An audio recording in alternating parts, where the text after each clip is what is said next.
Good morning, ladies and gentlemen. My name is Jagdeep Aluwalia, and I am the founding secretary of the Indo-American Chamber of Commerce of Greater Houston, which currently I serve as executive director.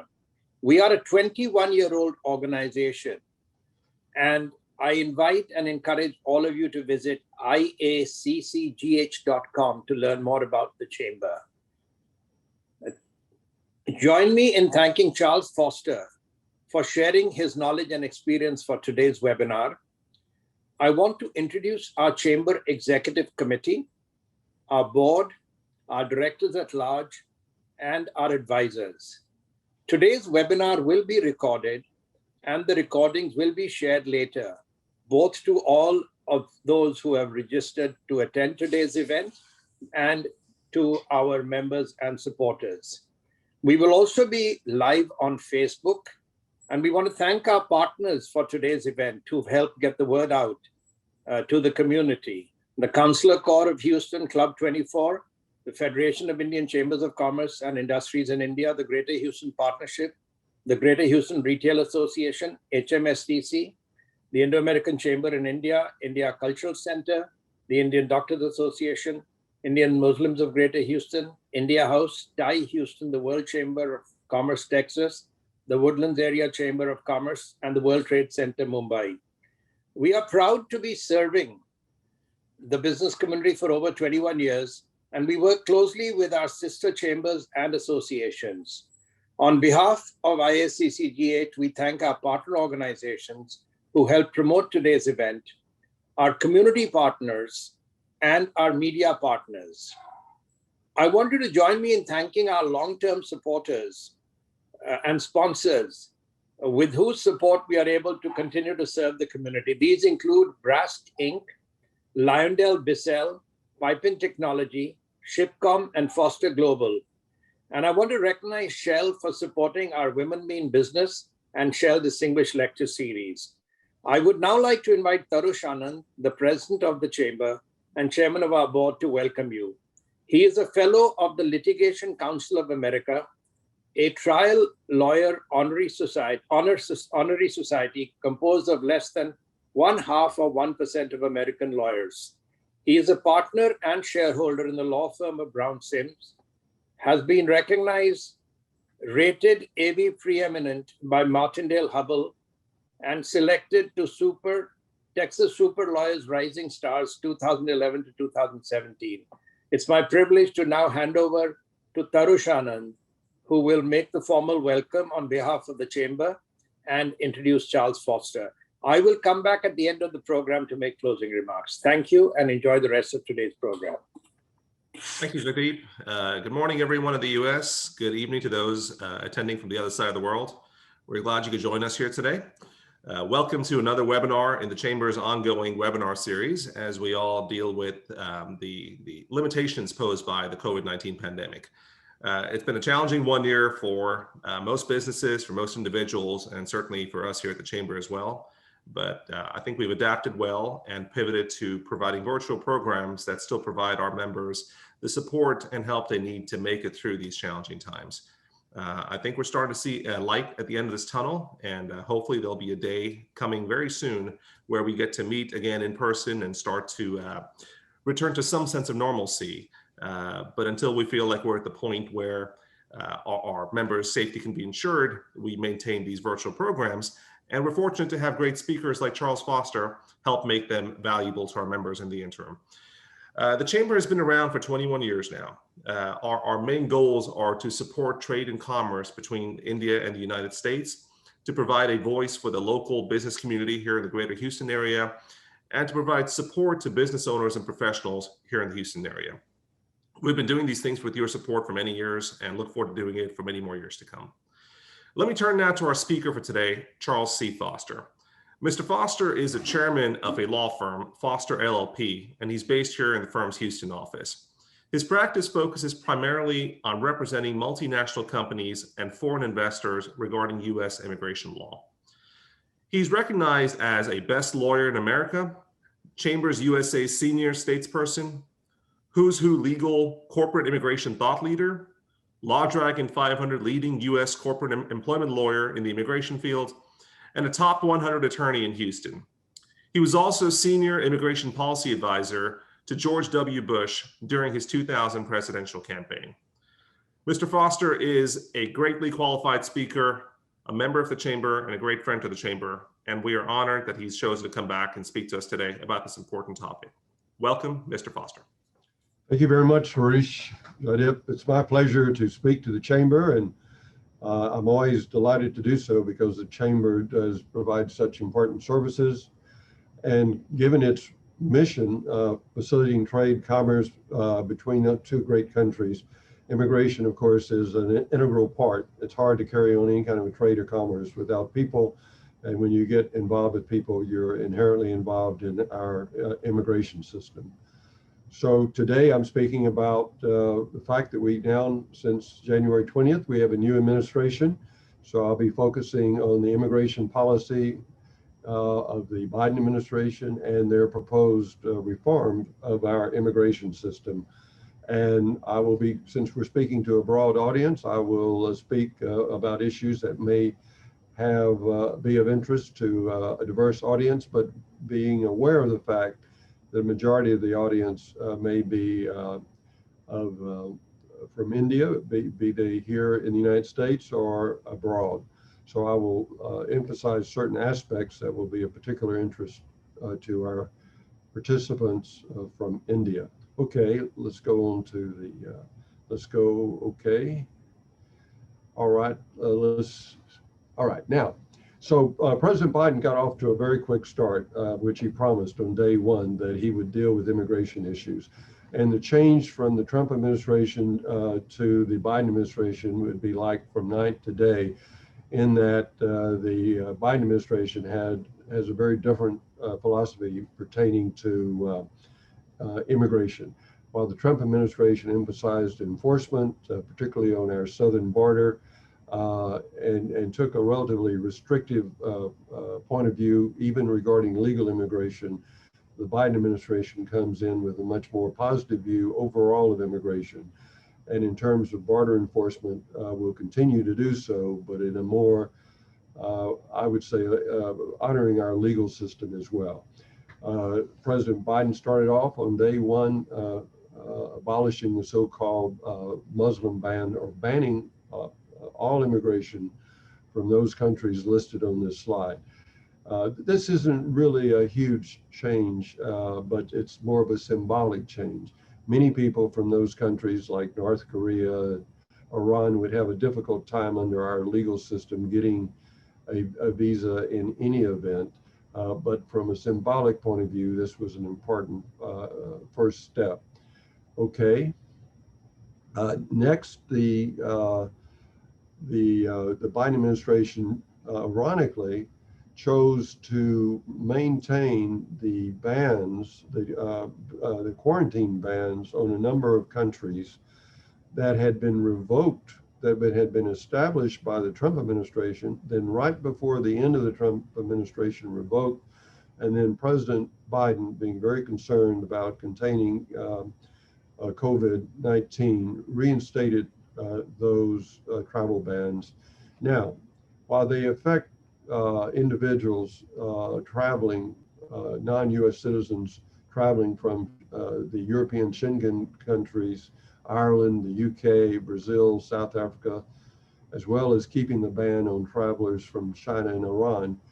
Remember, this is not a citizenship ban. It affects those people traveling from those areas. So, for example, if you're an Indian national and if you're on vacation in Ireland or the UK or any of those countries, you're still subject to that travel ban as well. And the only way to get around that effectively is to spend 14 days in a country such as India that's not subject to the quarantine, or to apply at an American consular post for a national interest exception, which is hard to do because most American consular posts have been closed for the duration of the pandemic. They're just beginning to open, and you can only get in for a personal or business emergency. Okay. Now, in addition to that act, President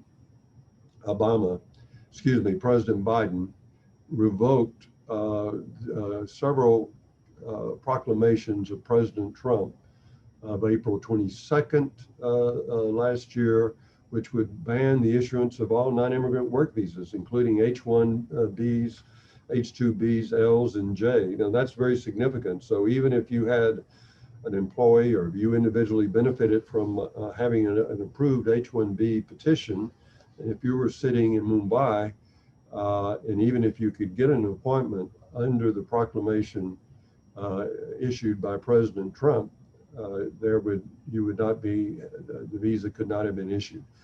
President Biden also revoked the proclamation of June 22nd, which banned the issuance of immigrant visas based upon employment, and many immigrant visas that would be based upon family ties as well. President Biden also issued a proclamation on January 26 requiring all visitors to the U.S., regardless of citizenship, even U.S. citizens, to have a negative COVID-19 test within 72 hours of departing from the United States. Okay. Next, on February 2nd, the Biden administration issued a proclamation. While it was fairly complex, the gist of that, the important part was it set aside changes in the public charge regulations, which were very significant. The Trump administration had, as of February 24 of this past year, made significant changes so that every applicant for an immigrant visa had to show that they would not likely become a public charge. And that's been a basis for decades by which American consular officers could deny visas. But essentially, under recent history, until the Trump administration changed that, if you could show that you would have an income putting yourself above the poverty guidelines, then you would normally not have, that would normally not have been an issue. But under the Trump administration's changes, you had, in many cases, you were, if you were a family member and you were trying to immigrate, or even through employment, you could be denied unless you had some fairly extensive assets to show that you would not likely be a public charge. Well, the Biden administration has set that aside, and that's very positive. On February 2nd, President Biden appointed Alejandro Mayorkas, and he has been confirmed as our next Secretary of Homeland Security. That's very important because he brings a very pro-immigration view. He himself is an immigrant from Cuba. His family were refugees that first went to Cuba and then ultimately to the United States. Okay. Next, the DACA administration, the Biden administration, issued a memo saying that they would address the DACA issue. DACA, as many of you know, was instituted in 2012 by President Obama, allowing those individuals that had entered the U.S. Under the age of 16 to be able to have what's called deferred action. Most importantly, they could get work authorization, but the Trump administration tried to set that aside. Next, okay. But under court decisions of November of last year and December, U.S. district courts essentially restored the President Obama's DACA regulations, allowing not only the existing DACA beneficiaries to continue to extend their status, but to accept new applications, provided you met the requirements of the original regulations, and allowing DACA beneficiaries to obtain advanced parole, which is very significant, allowing them to travel abroad. And once traveling abroad, being readmitted legally into the United States, giving them other benefits in terms of their ability to adjust their status within the United States. Okay. On border issues, this, of course, was a signature policy of the Trump administration. President Trump in 2016 ran on the platform of building a wall on our southern border and making Mexico pay for that. So the first thing that the Biden administration did is stop that construction on the border wall. There will still be some contractual issues to work out. The existing wall that was already there, that was enhanced and that was expanded, it was expanded by 40 or 50 miles, that will remain. And while this may seem controversial, actually what the Biden administration will be very tuned to protecting our southern border, but they're going to do it in a different way. For example, the Trump administration would say they were building the wall to stop the inflow of drugs across the border. But in reality, 95% of all the drugs are coming through ports of entry. The Trump administration was saying they were going to build the wall to stop people coming up from Central America. But they were coming up here to apply for asylum, and they were coming through ports of entry to apply for asylum. So, and also the other thing is building a wall in isolated places did not make a lot of sense, where you could do that cheaper and more effectively through technology. So there's got to be a balance, and the Biden administration will be working on that, and they'll be very well aware that if our border gets out of control, and you have uncontrolled flows, it will undermine its other positions of immigration, most significantly undermine its ability to pass any kind of immigration reform. It also made a fundamental change, both by regulation and it will by law as well, in our asylum and refugee program. Effectively, the Trump administration had gutted our legal refugee program to the point that it was almost non-functioning, and all countries that can have a moral responsibility to accept legal refugees that have been carefully vetted through the UN High Commission on Refugees. And so the Biden administration is increasing the number of legal refugees to, I think, about 115,000 a year, which frankly is symbolic because it's only a drop of the total number of people who find themselves in refugee camps administered by the United Nations. It will also restore integrity into our asylum system. Asylum can be messy, and the Trump administration's view on that was simply try to stop people from actually applying under our legal system. And the Biden administration will restore the integrity of our legal asylum system. But to do so, they're going to need to have greatly increased the number of asylum officers, immigration judges, and trial attorneys. The Biden administration is also creating a task force to deal with family reunification. That deals with families that were separated at the border, doing away with the zero tolerance policy. The zero tolerance policy was a policy of the Trump administration that would make no distinction in its enforcement policy between whether or not to enforce immigration against criminal aliens versus a grandmother with 10 U.S. citizen grandchildren who had been here out of status maybe for decades.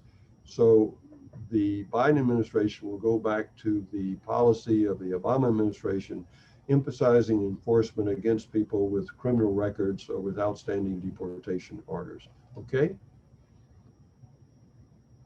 All right, let's go to the next slide. All right. Other recent developments, I'm going to go through this relatively quickly. Restoring the eligibility of spouses of H-1s to obtain work authorization under a certain extent. Very critically, restoring and maintaining optional practical training, including the additional 2 years for individuals graduating in a STEM field. That's very important because the U.S. continues to benefit from very bright graduates of U.S. universities, be they from India or elsewhere. Also, the Biden administration rescinded an almost inexplicable policy of the Trump administration, where they declared that computer programmers were not presumptively a specialty occupation even though most would have had a degree in computer science. Okay, next policy. Next slide. Okay, let's go. Let's talk about H-1B a little bit more. I'm going to go through this relatively rapidly, but it's important. Most people hear about the H-1B program, but they do not realize that it has been for many, many decades the primary entry point for people to immigrate to the United States. It's very popular for politicians to say we love legal immigration, but not to support any program by which people can immigrate. People do not immigrate through immaculate conception. They do so through family or through employment.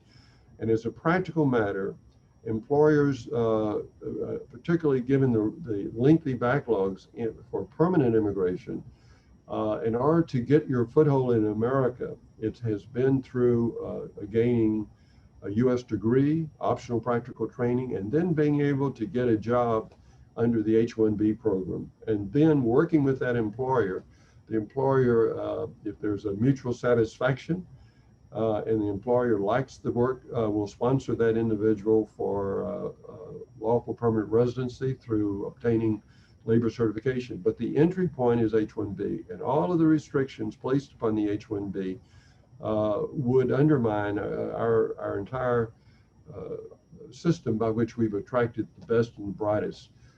As most of you know, to be an H-1B beneficiary, you would have to graduate with a degree in a specialty occupation, be able to have a job offer with at the prevailing wage. The H-1B would be valid for 6 years. Unfortunately, it's capped out at 65,000. That's a regular number unless you have an advanced degree from a U.S. university. Okay. All right. Let's go on. Now, under the Trump administration, they made a number of changes, which, if you step back, each of those changes would have significantly gutted or ended even the H-1B program. But fortunately, those never went into final effect. But one change they did make is, which I think for the better, rather than filing the petition to see which petition would be selected and going through the full process, now you file for registration. But for those of you interested, that registration starts as of noon on March 9th and ends on noon March 25. Your employer, if you have a prospective employer, is required to file that registration outlining the requirements and the job, along with a $10 filing fee. And the registration, after the registration period closes, then and only then will the Immigration Service select on a random basis those registrations that will be eligible to file the H-1B petition. Okay? Now, you'll be notified whether or not your petition is selected by the end of this month. So all this is happening very quickly. And the registration of all of this, of course, is necessary. Why? It's necessary because of this limitation. There's not enough numbers.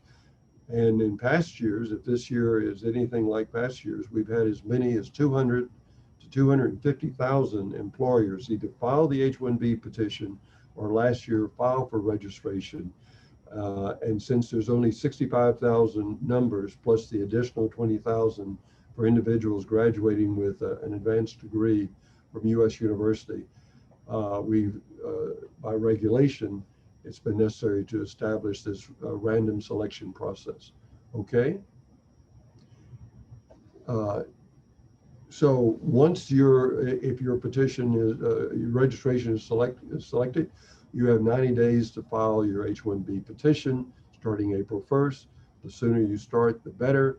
You can't wait to the end because it's a 2 or 3 step process, including the need to obtain through the U.S. Department of Labor an approved labor certifications application, and all of that takes time.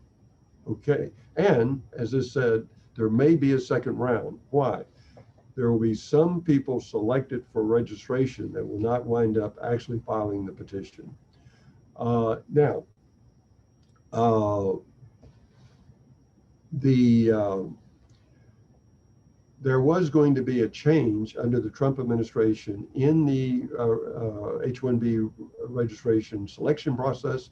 That has either been delayed or it may have been, it may be completely set aside altogether.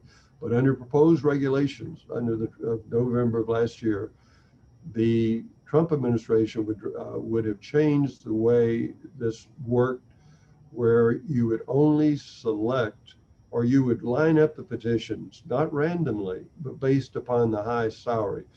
Now, by those of us who represent both individuals and corporations, this could have been a disaster. Why?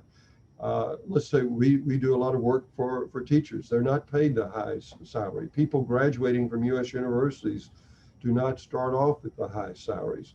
So it could have undermined this process by which people come, graduate, get an H-1B, and then get labor certification. If you're missing that middle step, if you could not have gone from optional practical training to an H-1B, because your petition would not be selected, because only those people paid at the highest levels would have had their petition selected. That tends to be the most experienced people, not those just entering into the job market. Okay. All right. Okay. Now, there are further restrictions as well, and that is the Trump administration attempted to further restrict by interim final rule published last October, which would change the way you determine the prevailing wage. Essentially, it would have resulted in a increase in the wage levels as much as 28 to 34%. Now, this is very critical, because if you're an employer and all of a sudden the wage level that you have to offer your H-1B beneficiary is significantly higher, perhaps, than what you're paying any other employee, it's going to have a detrimental effect on whether or not that employer would be willing to sponsor someone for H-1B. Maybe that employer says, yes, I want to sponsor Mr. X because he's so outstanding. But I can't do so, because if I offer him a salary 30–40% higher than what I'm paying perhaps other people similarly employed, U.S. citizens, that's going to, I'm going to have to increase all of my salaries, because I cannot offer to this new employee a salary higher than what I might be paying a U.S. worker employed in a similar position. Okay. Now, I just might, while this current wage level will not affect the, or this regulation will not affect the current wage levels until June 21 of this year. And this slide outlines how it will. There's some I'm not going to go into any detail on this, because there's some possibility this will never go into effect, because there's litigation already going on that is challenging this regulation. And so a court may set it aside, and then the Biden administration may not defend it, or they may want to go back and withdraw the regulation and issue new regulations. Okay. Okay, I'm now going to comment on the EB-5 investor program. And the reason I want to do so is precisely because for those of you from India, you would already know that there are significant backlogs in employment-based immigration that are not measured by years, but often by decades, for those qualifying either based upon a bachelor's degree, or even under the EB-3 preference, or even an advanced degree under the EB-2 preference. And so the EB-5 option based upon investment is very attractive to certain individuals who are concerned about that waiting period. Because while there is a backlog for some nationals, particularly in China, for the most part, there's no backlog at all for applicants under the EB-5 investor program. For Indian applicants, there may be a backlog, but it could be measured in not by decades, but by several years uh, uh, more or less. It could be a little bit more, but a little bit less. So for those individuals that are concerned about the time, the EB-5 program can look very attractive. Now, that program has always had an expiration date. And so this year it will expire June 30th. And that looks of concern. So if you're really concerned, the best thing to do is file prior to June 30th. But in all likelihood, it will be extended. Typically, it's been routinely extended as part of the annual appropriations bill, omnibus bill. But the last time it was so extended, Congress only extended it through June 30th to force a broader base immigration EB-5 reform.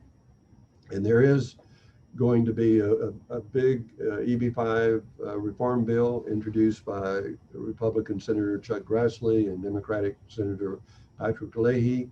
And it's supported by the folks like myself, by the EB-5 industry. It's an integrity bill that provides more, not only does it extend the program through September of 2024, but more important, it provides substantial additional investor protection, which is good for our clients. So, and it's good for the program as well. The program, EB-5 program, was first included.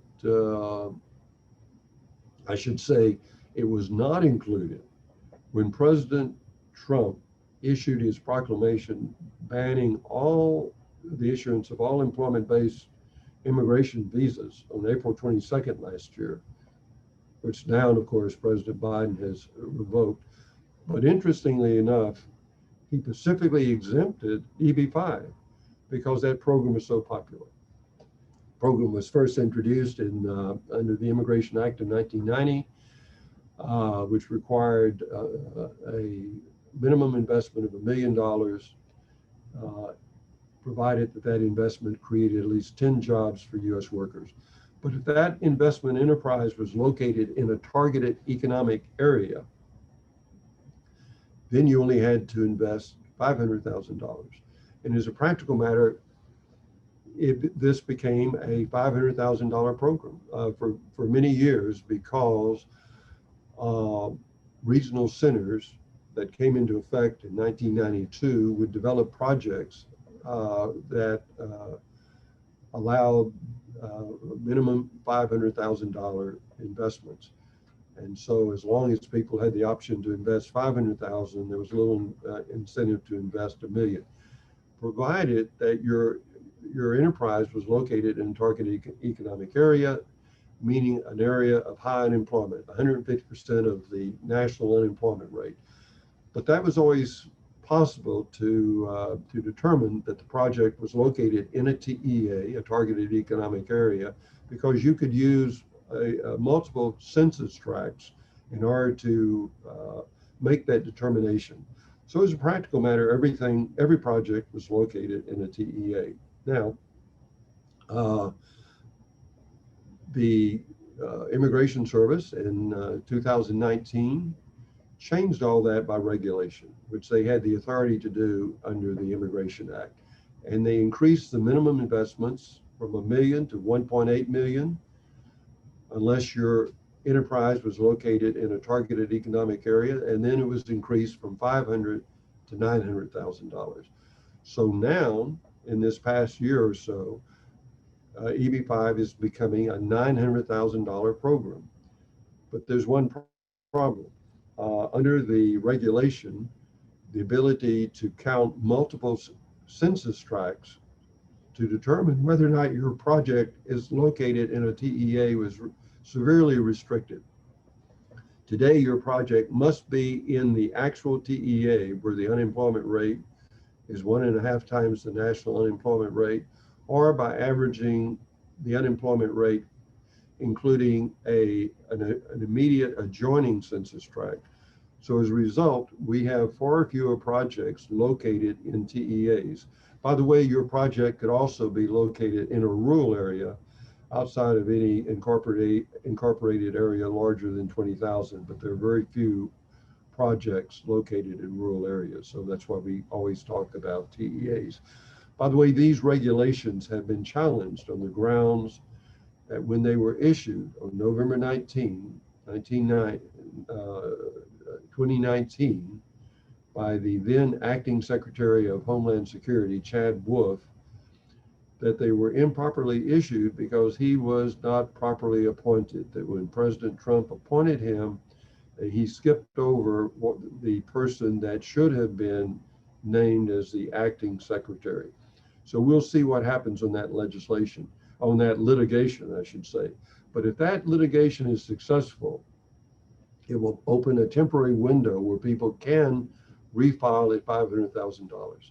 Okay, well, I've saved the second subject. I have now been talking primarily about the Biden administration in terms of their policies. Now I'm going to talk about their immigration bill, because you can do just so much in terms of changing a policy to make any really significant change. That has to be done by legislation. That means you have to have a majority of the House of Representatives approve the legislation, and then you have to have a majority of the U.S. Senate approve the legislation. And since the filibuster rule would apply, as a practical matter, you need at least 60 votes in the Senate out of 100. And then both the House and the Senate must agree on the same bill that can be signed then by the President of the United States. So it's very difficult to pass any legislation, particularly a large comprehensive immigration bill that has many components. The Biden administration wisely decided, in spite of the fact that they had to deal with pandemic relief, that they could also do more than one thing at the same time. The Biden administration announced on day one that their outline of their immigration reform legislation, known as U.S. Citizenship Act of 2021. And in the interim, it has now been formally introduced in both the U.S. Senate and in the House. And at some point, this legislation will come up for a vote, first in the House to see if it can pass, and then in the U.S. Senate. It is very common to hear people say that the possibility of passing immigration reform legislation is nearly impossible given the divisions, political divisions in our country. And there's some truth to that, and I know that well. As Tarish mentioned, I served as a principal immigration policy advisor to President George W. Bush and worked on his big comprehensive immigration bill. And at least two different times, we thought we were going to pass it. I also worked for President Obama, believing at one point also in 2013, we were going to pass a big comprehensive immigration bill. But in the end, while you could pass it through one chamber, we could either pass it through the House, but not the Senate, or we could pass it through the Senate and not the House, depending upon who controlled that particular legislative body. Now the Democrats control both the House and the Senate, but the controls in both chambers is very narrow. But I have room for optimism, and this is the reason why. President Biden is the President of the United States most knowledgeable about the inner workings of the U.S. Senate than any president of the United States since Lyndon Johnson. He's a creature of the Senate. He spent 38 years there. He has many good friends in the Senate on both sides of the aisles, Democrats and Republicans alike. So while he may, in terms of his legislation for COVID relief, be fairly strict in trying to maintain that all of his legislation, I think he's going to be far more flexible in what he will accept in terms of his immigration bill, because he knows what I know, that his best bet to get anything passed will be not only in his first term, but his first 2 years. But particularly, there's no guarantee that the Democrats will maintain control either of the House or the Senate. So this is it. If he cannot pass this legislation this year, or early next year, it's going to be very difficult for him to pass that at a later time. So again, I think he will show flexibility. But let me tell you what this bill would do. It would do a lot of good in terms of the economy and helping people.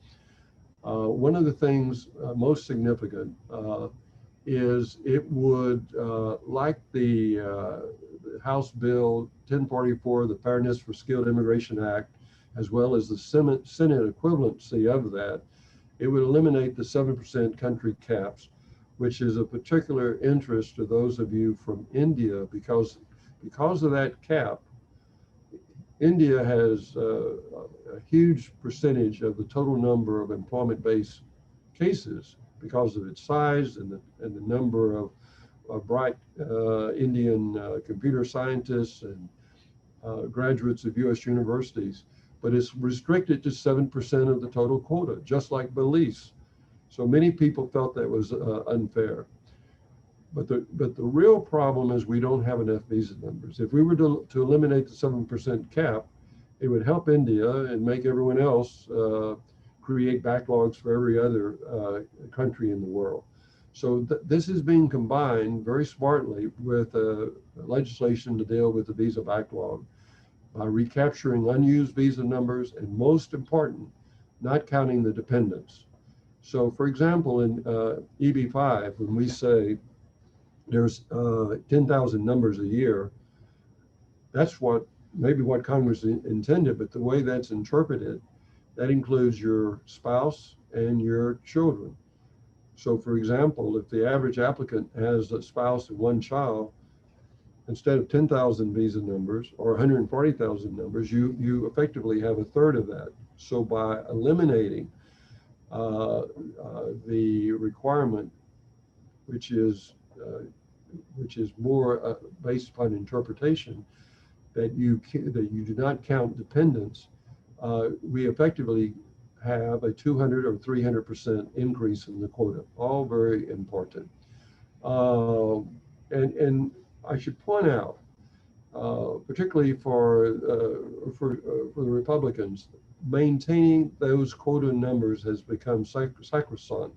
Yet when those numbers were put in effect in 1990 under President George H.W. Bush, the U.S. economy was only, we had a $6 trillion economy. Now it's a $21 trillion economy. Our overall population has significantly increased. Our GDP has, but we maintain those same numbers. So we should be able to increase those numbers just outright. But if we don't, indirectly we can increase those by not counting dependents and recapturing visa numbers. Also, dealing with the large undocumented population, just as President George W. Bush supported in 2000, the legislation would create a so-called pathway, not to U.S. citizenship, but to lawful permanent residency for those individuals who had been in the U.S. for a certain amount of time under the proposed legislation by January. That won't stick. They'll have to move that date back. But if they've been here for a certain amount of time, I would guess that they would move that back 1 or 2 years at least. And if they didn't have a criminal record, they were employed, they'd be able to get a temporary work status, and then ultimately, after 5 years, qualify for lawful permanent residency. And for those who wish to, 3 years later, they could apply for U.S. citizenship. For DACA beneficiaries, there would be provisions so they could apply directly. Those are those youngsters that came to the U.S. Under the age of 16.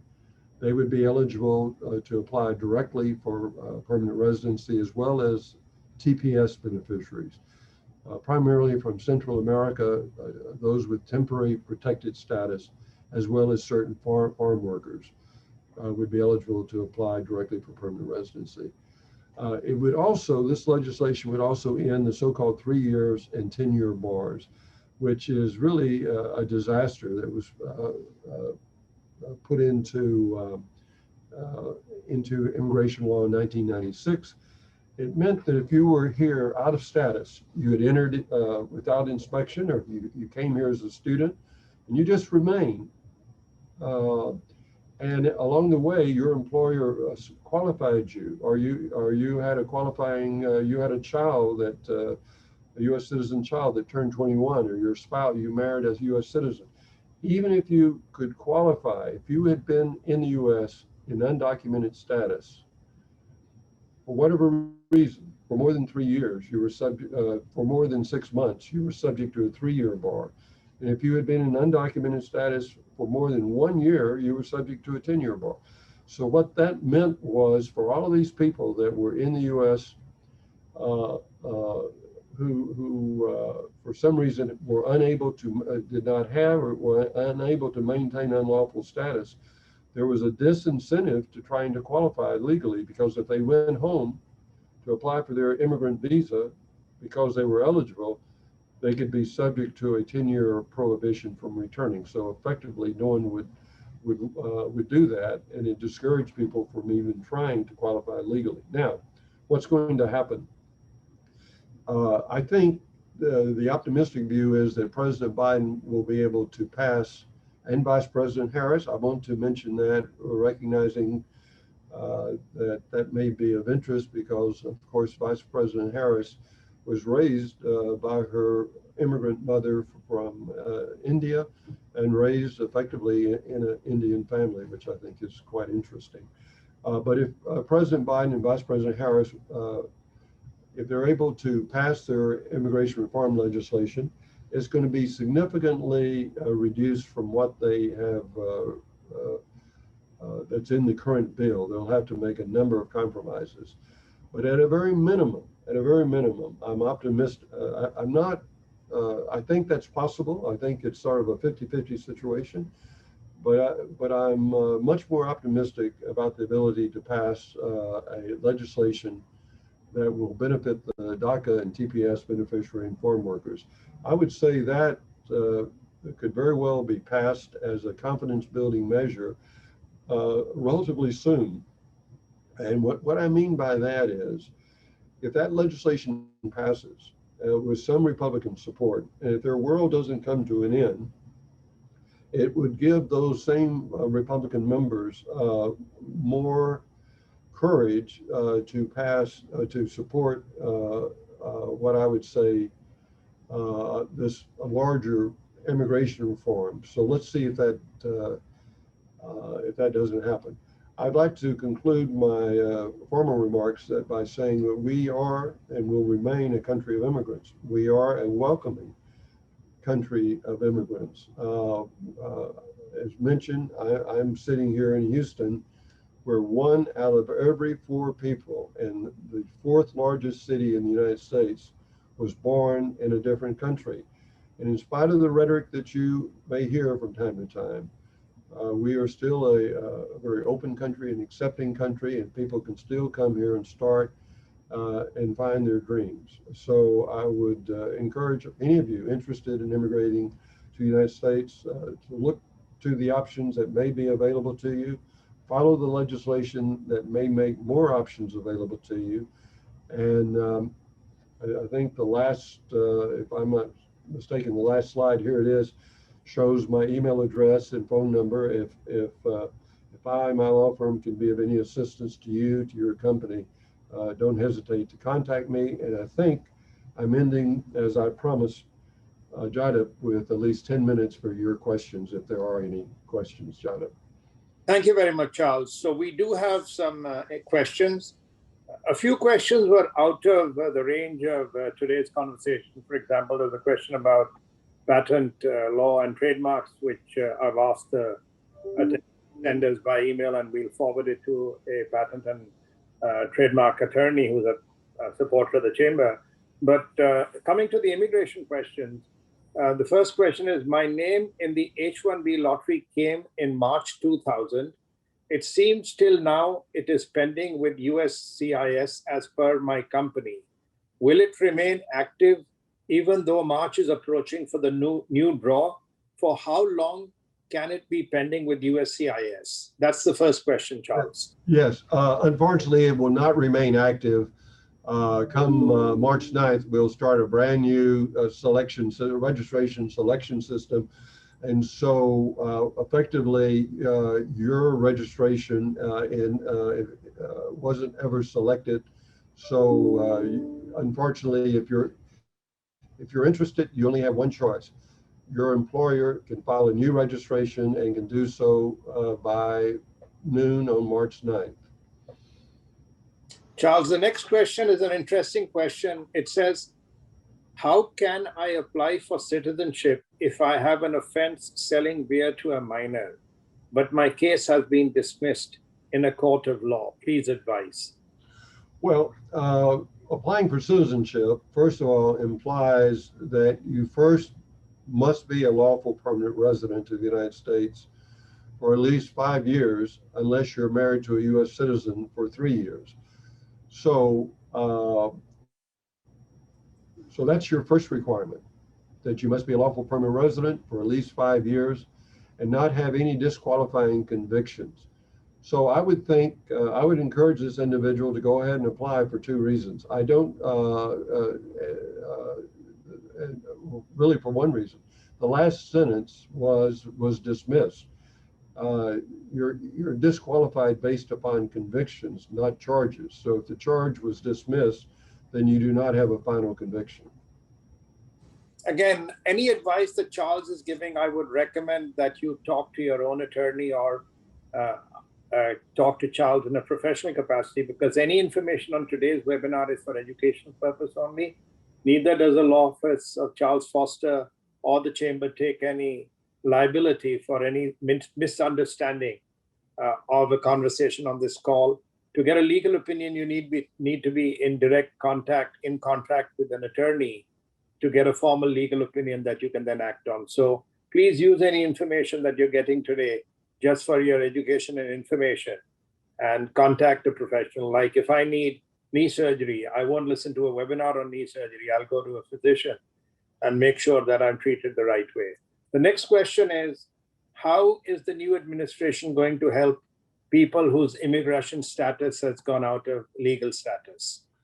Well, this is a fundamental that the Biden administration, as I said at the first sentence, we've gone from night to day.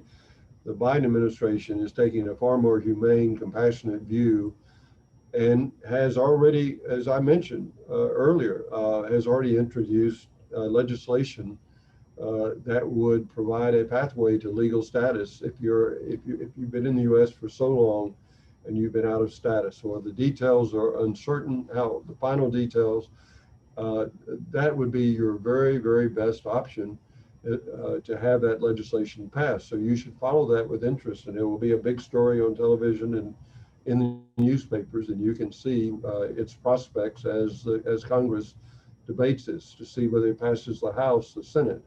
The other thing is if you're out of status, frankly, there are a few options. Good news is the Biden administration will emphasize the arrest and removal of those individuals with criminal records. So don't get yourself in any other trouble, because it's going to be the people that get arrested for crimes or who have criminal records that are going to be singled out for most of the enforcement. And finally, even if you're out of status, certain people can still qualify.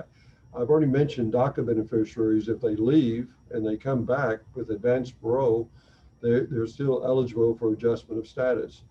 I have to be very careful with this statement, but should you ever enter into a bona fide marriage with a U.S. citizen or have adult children who are U.S. citizens under certain conditions, particularly with a bona fide marriage to a U.S. citizen, you can still go abroad and apply for your immigrant visa and get a waiver of this 10-year bar that I referred to.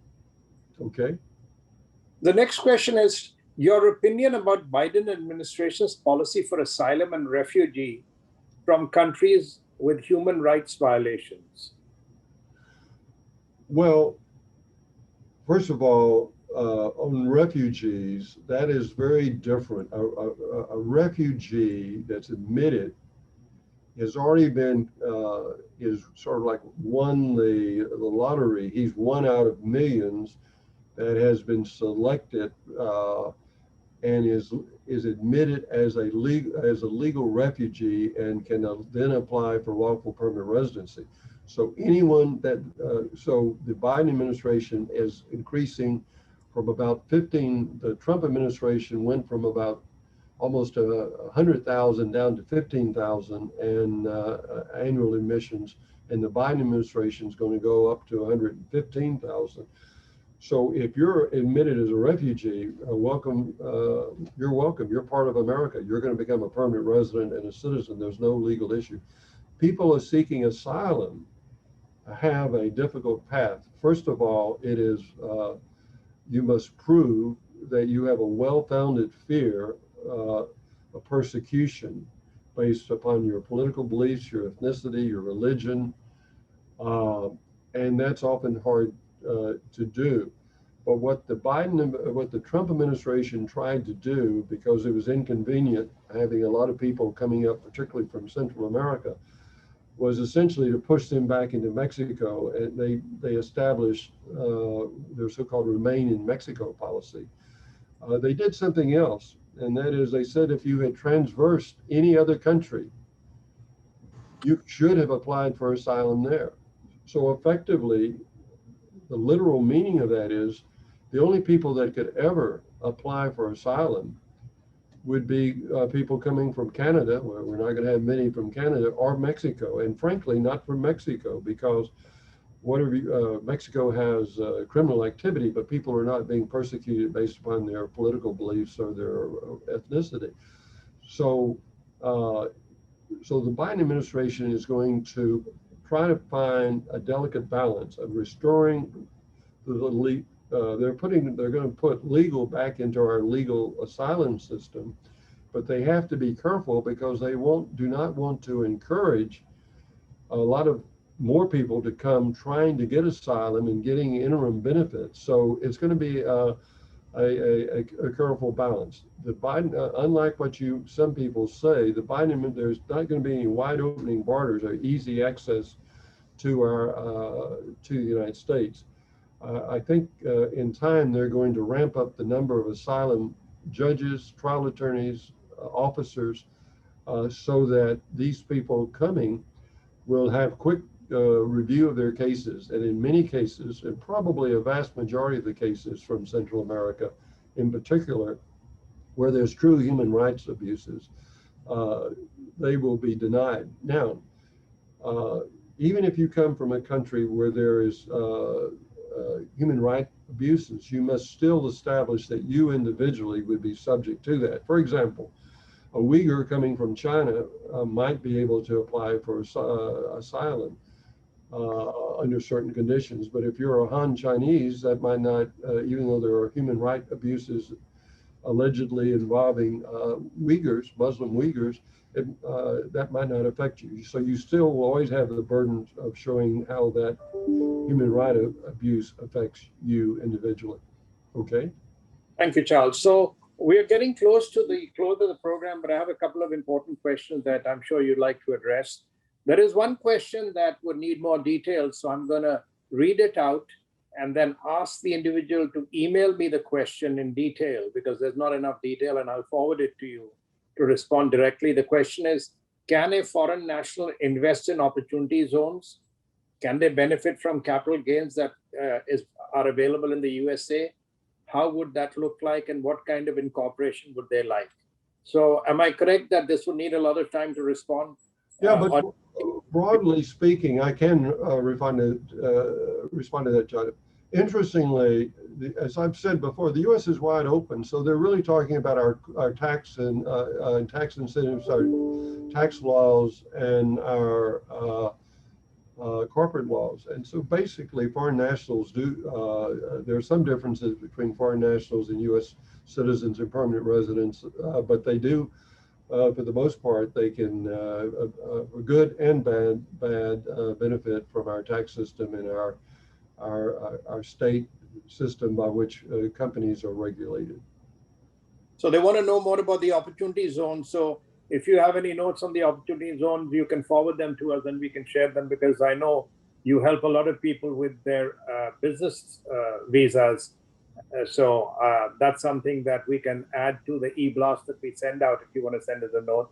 The next question that I want you to address, if possible, though we are at the end of the webinar, is it's two versions of the same question. If someone who has an H-1B for 6 years and the green card was rejected and now has been out of the USA for 15 years, can that person now find a job and apply for a green card again? Falls in the category if EB2 and also has a US degree in business. The next similar question is, how can I apply again if my green card was refused in the EB2 category 15 years ago and I went outside the USA to work? Can I apply again if I also have an MBA degree from the USA? And the end of the question is there an age limit for applying for the green card? So it's probably the same person who asked the same question in two different formats. Well, number one, there's absolutely no age limit. President Biden, I think, is 79, and he thinks of himself as a youngster. So I'm joking about that, but no, no age limit whatsoever. And the fact that you had a denial, we deal with that every day. Your petition was denied. Obviously, that's not good, but there's absolutely no prohibition from being sponsored again by a separate employer. Zero, no petition. Now, in terms of the H-1B, having been out for so much time, I would just comment that if you've been out for more than a year, H-1B is capped at 6 years, but if you're out for more than a year, you can start a new 6-year program, assuming your registration is selected and you're to file your H-1B petition and that the petition is approved. But in both of those cases, yes, you could start both a new H-1B as well as a new process under the EB2 or EB3 classifications, recognizing that there's a significant backlog under the quota for Indian nationals for both of those preferences. So the last two questions, Charles, what do you think will be the trend in Indian immigration now, both for students and people under the H-1B L1, working professionals? Would it be as strong as in the past? That's the first question. Yes, it has to be stronger for all the reasons I've been speaking about, because one, the H-1B program is going to be saved. It could have been eliminated. You have the prospect for legislation that may do away with the caps and as well as increase the quota. So you have to say, well, it's a generalization, things have to be better. That doesn't mean that our system is still very restrictive, but they're getting better. And if the legislation passes, it will get much better. So Charles, the last two questions, one probably is not something you would address. It would probably be addressed by the Mexican consulate. Is there travel restriction or for immigrants from India to Mexico via the USA? So I'm kind of assuming that's not part of today's conversation. Am I correct? No, I could answer. Are there travel restrictions to Mexico via the U.S.? Is that? Immigrant from India trying to go to Mexico via USA. I think it needs more clarity. I'll ask the member to send more information to forward to you. Let's get to the real questions that I'd like to ask you. In some blogs, we heard that the Biden administration is planning to extend the ban for 3 more months. Is there any insight on this?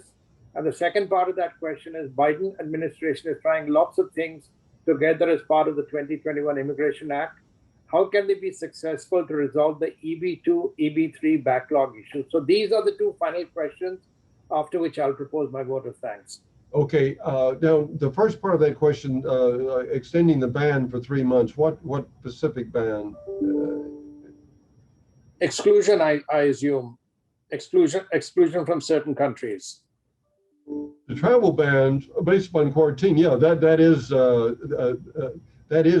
always been just a temporary ban, depending upon the CDC and the conditions on the ground in the countries from which they come, not the citizenship. So that's really, as people like to say, that's science. If the conditions are getting better and the infection rate is going down in those countries from whence they're coming, the bans can be lifted. And I think that's just going to be based upon the science and the infection rates.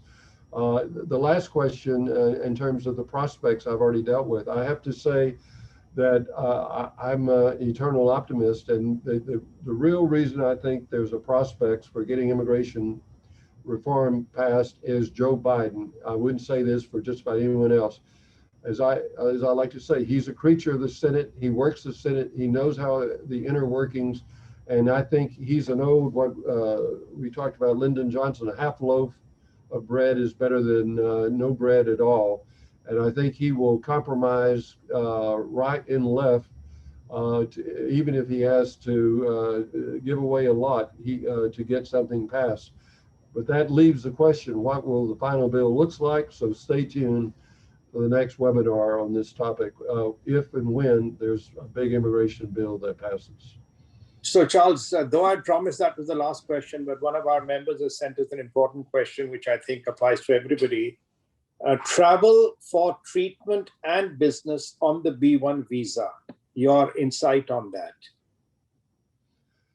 The B1 visa is the B1 B2 visa is your visitor's visa. B1 is a visitor for pleasure. B1 is a visitor for business. B2 is a visitor for pleasure. Depending, for most part, issued for 10 years. It still exists, no changes. I would say there are two things. Those visitors are still impacted by all the quarantines and where you're visiting from. Number two, the Biden administration is setting a tone at the top that will make a difference. And that is that it will filter down, that we're a more welcoming country. So if anything it should get better. And from a technical point of view, there has been a restriction on B1 in lieu of H1, where we could qualify people for B1 if they were otherwise eligible for H1B, provided their salary was paid abroad. But that was had been severely restricted in the interpretation anyway. But I would say basically B1, B2 is the same. If anything, everyone should be more welcoming. It is more difficult to have one issued simply because consular posts throughout the world, including India, have been closed, and it's harder to get an appointment. So Charles, again, before I wrap up, any insight on student and study immigration? Are you seeing any downtick or uptick on student and study immigration? Well, the COVID is, there are two responses, the COVID changed that so dramatically, because what happened was so many schools, universities, and colleges went virtual, where all of their courses were virtual. And so the State Department took a position which rationally was understand, okay, if your classes are virtual, then we're not going to issue you the visa because you can attend virtually sitting at your computer, sitting at home on your computer. So you have to have at least one in-person class. So I think that's going to be changed pretty rapidly as schools are beginning to reopen. So to that extent, everything will stay the same. The other big change is that the Trump administration was in the process of severely restricting F1 students in a number of areas, particularly OPT, and that's going to go back to what I would say normal. So I think as the COVID restrictions are lifted in terms of in-person class, things will either be, you could say, the same or better in that regard. Thank you very much, Charles. Appreciate your staying a little over time. We keep getting more questions. I apologize to whoever logged in late with questions. It's too late to ask Charles to stay further. He's already gone over his promised time limit. I do want to thank Charles Foster on behalf of the Chamber for his his great work in the community. He's a great community leader, and he's a good friend of the chamber. He's a strong supporter of the chamber, and he's always available to us to respond to any questions that we have from the chamber point of view. He does a lot of pro bono work, but we want to thank him for today's webinar, which was very insightful. He covered a lot of different topics. I would request all the attendees today to send us an email at info@iaccgh.com about the topic you would like him to cover in the next immigration webinar that he will be speaking at. That would help us put together a topic of common interest. I want you to all join me in thanking my associate at the Chamber, Bhavna Kalyan, who makes these webinars work. We want to recognize our partners for today's event, the Consular Corps of Houston, Club 24, FICCI, the Greater Houston Partnership, GHRA, HMSDC, IACC India, the India Cultural Center, the Indian Doctors Association, the Indian Muslims of Greater Houston, India House, TIE Houston, the World Chamber of Commerce, Texas, the Woodlands Area Chamber of Commerce, and the World Trade Center. It's our partner organizations who help promote events like today's events, and our community partners who we continue to work with on an ongoing basis. We also want to thank our media partners who help report these events once they are over, which increases the footprint. Anybody who had not registered directly but received the link, email info@iaccgh.com. I repeat, info@iaccgh.com if you want a copy of the recording of today's event. With that, join me in thanking Charles Foster for an excellent presentation. He always is very, very lucid and very, very informative. I want to thank all of you who had logged on and stayed till the end. It's been a pleasure to continue to serve the community in these very uncertain times. So on behalf of IACCGH President Tarush Anand and our board, I thank everybody, especially Charles Foster, and that brings today's webinar to an end. Thank you very much. Hi, I'm Tarush Anand, President of the Indo-American Chamber of Commerce of Greater Houston. We hope you enjoyed this video. For more videos and to learn about the Chamber and our events, visit iaccgh.com. Thank you.